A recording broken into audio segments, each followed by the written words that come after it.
the market's incentive is to have you be sick, need a medicine, and not die.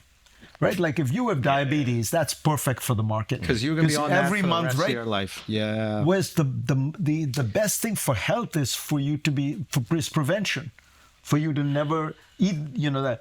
But why will the healthcare system? Why does it have any incentive to prevent problems? Because they make money by having you sick.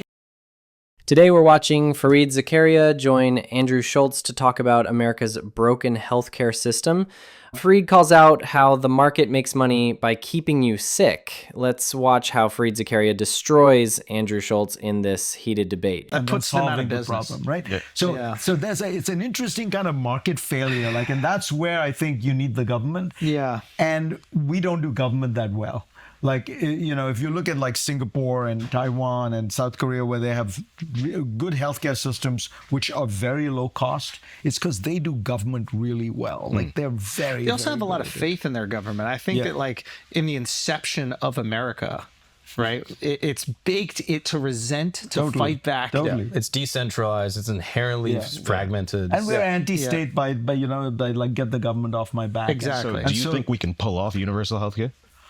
Look, Medicare is basically universal health care, and we've pulled it off pretty well. I think that the fantasy we have is that nobody is making these decisions. Remember when Obamacare was being touted, and they were like, well, there'll be death panels, Sarah panel. Well, we already have death panels. They're insurance companies, right? I mean, the insurance company decides whether or not this procedure is okay or not. And, maybe it would be better to have some centralized group of experts who would decide, look, if you want this, God bless you, but we're not going to pay for it because we don't think it's medically necessary. That's what most of these other countries have. There's an interesting thing. So Shifty is one of the guys who works with us. He's our editor. I want everybody out back home to go wish Shifty a healthy recovery. He just had hip surgery. He's 20. How old is Shifty? 23 years old. Wow.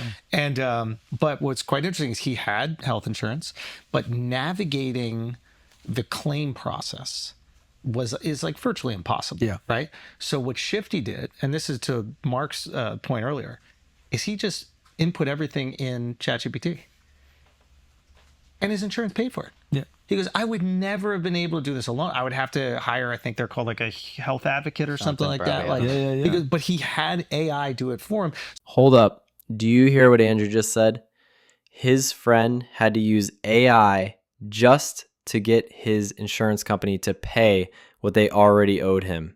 That's insane. And this is exactly what Fareed's been talking about. The system doesn't just make money when you're sick. It makes money by making the process so hard that people give up. They don't have to say no, they just make you run around in circles until you quit. Fareed calls that a market failure, and he's right. Think about it in other countries. They make healthcare simple so people actually get it. Here, you basically need a robot lawyer to fight for you. And sure, AI might help you win sometimes, but why should you have to fight in the first place? That's the bigger point. Healthcare should be easy to use when you're sick, not a game you have to beat.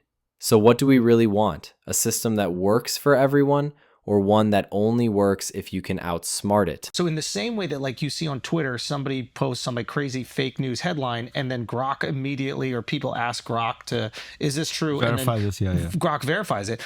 Twitter is so much more enjoyable for me now that I'm not consuming all this rage bait without having a fact check on it. Right. Maybe that starts to happen with the healthcare companies, and then they have to find a different system because you can't take advantage of the people now that we have an AI tool that's going to essentially fight back on their, I don't know if it's bureaucracy. Perverse incentive. Yeah, their reverse incentive. No, you might. I think this may be an area where AI really helps, because navigating the complexity of the healthcare system or of taxes. That's what I was going to say. Right? All these systems that seem so daunting to us, now we have something on our side that can at least help us through it. And maybe my parents' generation won't be able to do it, but in order for me to help my parents, it'd be easy. I'm throwing in ChatGPT. Yeah. It's kind of like you know how the robber barons come about, and then unions are like this equal and opposite force to the robber baron who's taking advantage of the worker. It's like maybe we start to use ChatGPT as this equal and opposite force to the what do you call that? The the muck that you have to go through. Economic bureaucracy. The economic bureaucracy or the administrative bureaucracy that you have to go through trying to get your claim. You know, but it's a very interesting thing to ask yourself why we do this. Why do we have so much of this? And it's true for Medicaid, it's true for food stamps, it's true for, and there's a very good article in The Atlantic by this woman, Annie Lowry, who says, what we do is we put a time tax. You know, you and it's particularly felt by the poor. Because we're so worried that somebody who doesn't deserve the benefits is going to get it, that we put so many requirements. And, you know, and by the way, this new big, beautiful bill has added a huge number of them with regard to Medicaid and work and this, that you make it impossible for somebody to go through it. And it takes so much of their time. Yep. And these are people who work, you know, real 9-to-5 jobs where they're being clocked. It's not like, frankly, all of us who can take an hour off in the middle of the day and do stuff, right? And so it's a very cruel thing to do to poor people, where they're poor, they don't have many resources, and now you put this huge burden where they have to navigate this whole process. Maybe AI can help, but I really wish we... All right, that's the core of it. Fareed Zakaria is right. This isn't random red tape.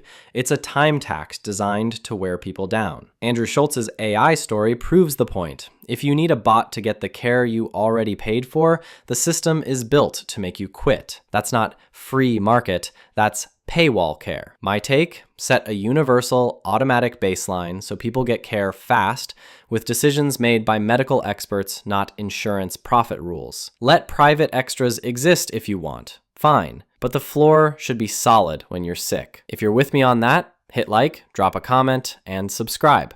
See you in the next one.